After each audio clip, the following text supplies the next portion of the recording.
Welcome to another edition of LRMania Reviews, and today I'm going to be reviewing two shows off of the WWE Network. The first show will be a review of WWE NXT Takeover Orlando, which was the 15th Takeover show, and the second will be a review of WWE 24 Finn Balor, which is about his return from injury, so this will be a double review.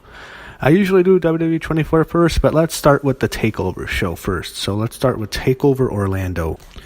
So this is a very significant show since NXT is in Orlando, or I think Winter Park, close to Orlando, and this show, the WrestleMania 33 took place in Orlando this past year, so it is a significant show as NXT does its first TakeOver show in Orlando that's not in Full Sail. It was in the Amway Center. Show starts off as an 8-person tag team match. Not a big fan of Sanity. They had a good match, not a great match. It was a good solid 8-man tag. Fun match, crowd was into it. Sanity wins, not a big fan of him, but it was a strong way to start the show in my opinion. Of course, the Cassius Ohno return got a good pop. So after that, we go to Andrade Cien Almas and Aleister Black. So, Aleister Black and Andrade Cien Almas have a good match. You know, you guys all know I've ranted about Almas. I find him boring as hell. It's like Alberto Del Rio, but this match was a good match. Good display for Aleister Black. I thought it might be a squash, but they had a good match. Then we go to the match of the night. Triple threat tag team elimination. Authors of Pain defend their titles against DIY and The Revival. Oh my god, I cannot believe Nigel McGuinness just made the botch of the year before I get to the tag match. He actually said Aleister Black here in Ring of Honor. Holy fuck. Imagine if Vince heard that, he'd have been fired. I'm surprised they didn't fire him. Holy shit, he actually said Ring of Honor. Wow. These 6 guys absolutely tore the host down in this match. Really good psychology in the ring, how the two teams took out the two biggest threats. They tried to, how DIY and the Revival teamed up to take out the Ascension. I thought that was a really nice touch. This was really great. I love how it's like a 4-on-2 handicap match, and these two, half the teams who hate each other have to work together and they still don't trust each other. And they beat the hell out of Authors of Pain, but they just won't, you can't get rid of these monsters. These monsters are just great. And these are just like two monsters who are indestructible, and this was really, really a well done match. There was a submission holding the match on Akam, and I thought for sure he was going to tap, but they had Reserve break it up, and this was a really, really fun match. The superplex onto the outside was just crazy. They made a huge mistake. They should have taken out the Revival first, because the Revival are still heels. DIY was the faces everyone wanted to see win. They made a big mistake, and that hurt the match. This was turning into an all-time classic match, and that did hurt the match. They should have had the Revival go out first, then DIY. The fans kind of annoyed me here. They started to churn on the match. When you can't always get what you want, it's kind of just really annoying.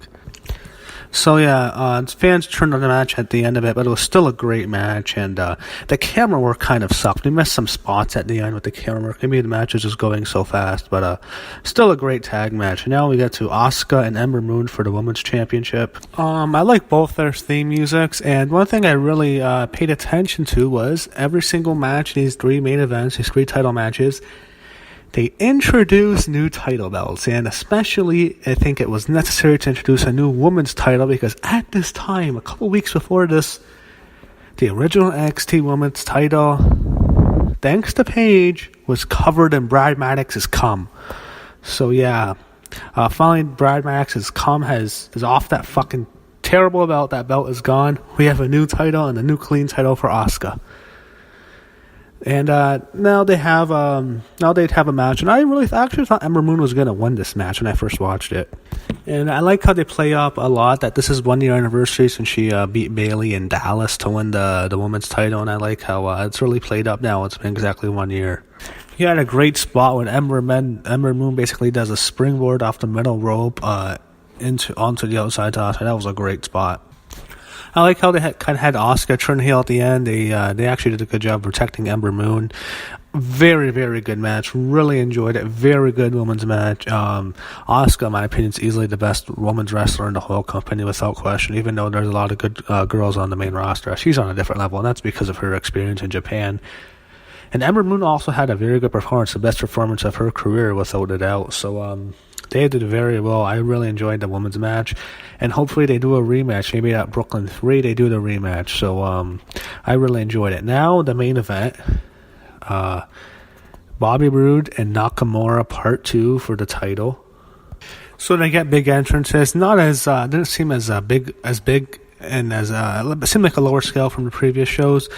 But then Nakamura come out with a curtain, came up behind the curtain, and had Bobby Roode come out with two women playing piano. So the one thing I don't like about this is now 3 takeovers Nakamura lost. He lost to Joe in Toronto. He probably should have won that match when you look back on it. Then he lost in Rude and San Antonio. Then he loses to him again on this show. And I think that was a mistake, having him lose 3 times in a row. That did hurt some of his luster. I mean, a year ago he was so over, and I think beating him a lot, that did hurt his momentum in NXT, but obviously he took it. And obviously, it didn't affect when he first debuted on the main roster. But that was a bit of a problem with that I had. So they told a good story with Rude injuring Nakamura's knee again, same thing that happened at San Antonio. So they tried to play that up and how Rude got the advantage. Overall, I actually thought they had a great match. I see a lot of people don't like this match. They found it boring. I don't know why. I thought they had a great match. Almost nearly as good as the match I had at San Antonio. I think the San Antonio match is still a little bit better, but this was a great match. They did really well here. They worked really hard. Rude got the win cleanly, this time more decisively, so they put him over very cleanly over Nakamura, as they should, since Nakamura is leaving, and I really enjoyed it. And and I don't get some of the heat the match got. I don't get that. I'm confused. Overall, I thought the show was a great show. I thought you had 2 great matches with the tag match and the main event, and you had 1 very, very good women's match. So I thought when you have that caliber of matches on a show, I think the show was great. I really enjoyed it. Possibly one of the best takeovers, maybe in the top 5, top 6 best takeovers they've ever done. Great show. Crowd was hot for it.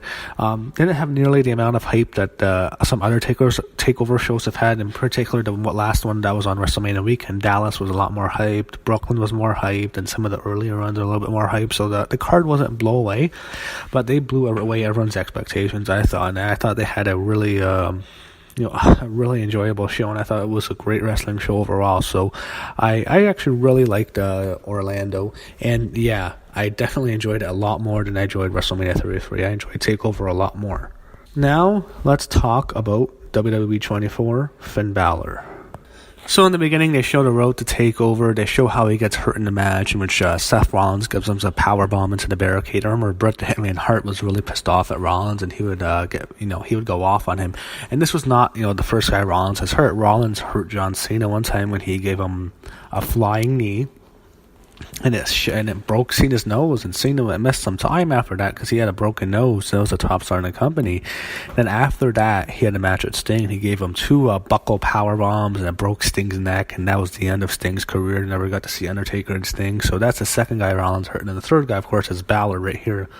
He gives him a power bomb into the barricade. I think it might have been more on Balor because he turned into it, but I'm not a wrestler, so I'm not sure. But I remember people saying it was more on Balor. It was his fault, but very bad injury for Finn Balor. And obviously, that Seth Rollins power bomb into the turnbuckles or into the barricade, he doesn't do that anymore, thankfully, after this. So, he dislocates his shoulder, and obviously he pops it back in to show he's tough. I think that he gained a lot of respect for that. So, they show him with his friends. I guess his crew is Sami Zayn, Kevin Owens, Neville, Big Cass, Enzo. I think they're all close friends with Balor. NXT buddies. So again, they show a lot of real life. I don't know if they should show them being friends with Owens because he's a heel, but they do anyway. So they try to cheer him up, after the bad injury. So this is, again, going to be very similar, I think, to the Seth Rollins documentary when he got hurt and his comeback. So I think it's very similar to that. That's how it's probably going to go. They show some of the surgery. It gets pretty graphic, so I don't know if you want to see that. Then he goes to, then they start showing the rehab when he goes to Birminghamton, Alabama. So now he goes home to Ireland, spending the holidays with his family. So he even makes an appearance at an independent wrestling promotion in Ireland. He gets a huge ovation there. So I guess the WWE allowed him to do it. I guess part as this documentary. I'm sure that's why they let him do it. But you never see wrestlers do independent promotions while under contract with WWE. So he's back in Dublin. And, he's reunites with some friends and his family. And, it's almost like his whole rehabbing. He was already rehab physically. Now he's rehabbing mentally before to make his comeback. So now he's back, and rehabbing at the Performance Center. It's a good story. Definitely makes Finn Balor more humanized and more likable than they have been showing on TV as of late. And I think more people who see this will like the Finn Balor character a lot more. And this also shows more about the Balor person. We see the Finn Balor person on Raw. We don't see the demon. People, I think the reason Finn Balor is so over, mostly it's far more because of the demon than him. And I think if more people see this, they'll probably like the Finn Balor, regular Finn Balor character a lot more you see on Raw rather than the demon that we only get to see on the pay-per-views. So I like how they show Seth Rollins, who got hurt again. He tore his MCL this time, and they show him with Balor, and they're both rehabbing together, both trying to make it on Mania. Rollins would get on the show, and Balor, unfortunately, they didn't have a spot for him because he'd been out for so long, and the storylines had moved on without him. So I actually like how they're showing two of them rehabbing together, even though, Rollins hurt him, and Balor seems to be good with it. So him and Rollins are friends, and Rollins still feels bad about it, so they actually do play that up a bit. So he returns on the live events. He wanted to return on the pay-per-view, obviously, but he returns on the live events, and they're trying to ease him into it, and, we don't get to see him on TV until the day after WrestleMania. So they show him at WrestleMania, and he's obviously disappointed he's going to miss it, and it obviously really sucks for him because he's cleared, and he's going to miss the whole show in Orlando. So, but again, it makes sense. I mean, they had nothing for him. You can't just rush him into a storyline when you have all this stuff to build for WrestleMania. He was out for 6 months, so it's one of those things that really sucks, but he got a big reaction on Raw the next night. So then, of course, they show him make his return to Raw, team up with Seth in the main event, and win in the main event by hitting the coup de grace on Kevin Owens. So really nice moment. The fans loved him there. They chanted Finn Balor all night on that show, so that was his big return. So overall, I thought this was a very good documentary. Really enjoyed it, and definitely made Finn Balor a lot more over to me and a lot more interesting after watching this.